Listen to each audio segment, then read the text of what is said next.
Belakangan ini lagi tren pergi haji dengan cara nggak biasa. Ada yang jalan kaki, naik motor, sampai pakai perahu. Perjalanan ini bisa dibilang nekat karena jarak yang harus ditempuh mencapai 27.000 km. Terbaru dan lagi viral, dua pemuda dari Sampang, Jawa Timur nekat jalan kaki ke Mekah. Mereka adalah Anas Mahfuz dan Muhammad Wahab. Cuma modal KTP dan pakaian seadanya, mereka berangkat ke Mekah pada 1 Februari lalu. Anas bilang dia berangkat bukan buat cari sensasi. Dia terinspirasi dari temannya yang lebih dulu berangkat ke Mekah.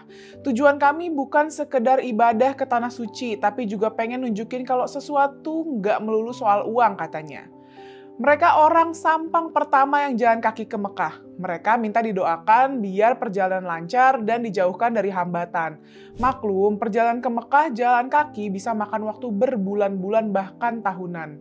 Mereka juga bilang pengen buktiin ibadah itu soal niat dan tekad, bukan cuma soal materi. Keputusan mereka menuai banyak komentar netizen. Sebagian dukung dan kagum, sebagian yang lain nyinyir. Netizen yang dukung bilang ini bukti keteguhan iman. Mereka bilang Anas dan Wahab sebagai inspirasi, bukti bahwa niat baik dan tekad kuat bisa mengatasi keterbatasan materi. Apalagi di tengah biaya haji yang makin mahal. Jadi mereka nunjukin ada cara lain ke tanah suci tanpa harus antri lama atau punya tabungan besar. Tapi nggak sedikit juga netizen yang kritik. Mereka bilang perjalanan ini terlalu beresiko dan nggak realistis. Ini bukan zaman dulu, perjalanan haji sekarang nggak bisa sembarangan, kata seorang warganet. Bahkan ada netizen yang komentar nyinyir cara ini hanya modus buat cari cuan. Sebenarnya Anas dan Wahab bukan yang pertama jalan kaki ke Mekah. Sebelumnya Hamim dari Pekalongan jalan kaki ke Mekah pada 2016 sampai 2017. Yang lain Sayudi berangkat ke Mekah pakai sepeda. Dia memakan waktu sampai 7 bulan. Sampai Mekah, dia nggak bisa menunaikan haji karena visa yang dipegang bukan visa haji, tapi visa turis. Juga beberapa orang lainnya. Pergi haji dengan jalan kaki bukan perjalanan yang gampang. Kalau nggak direncanain matang, mereka bisa terjebak di negara asing atau menghadapi bahaya.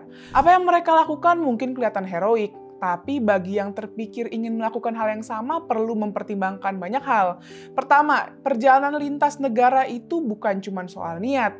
Ada aturan imigrasi, batas wilayah, visa, dan izin tinggal yang harus dipatuhi. Tanpa dokumen resmi, kita bisa dianggap imigran ilegal dan kena deportasi atau bahkan hukuman. Kedua, ini bukan sekedar perjalanan fisik. Kita bakal menghadapi cuaca ekstrim, kelaparan, kelelahan, dan potensi bahaya di beberapa negara. Tanpa persiapan matang, resiko kesehatan dan keselamatan makin tinggi. Ketiga, ada cara lain buat ibadah tanpa mempertaruhkan nyawa. Islam mengajarkan haji hanya wajib bagi yang mampu, fisik maupun finansial. Kalau belum mampu, bukankah lebih baik menabung dan cari cara yang lebih aman? Yuk beragama dengan akal sehat.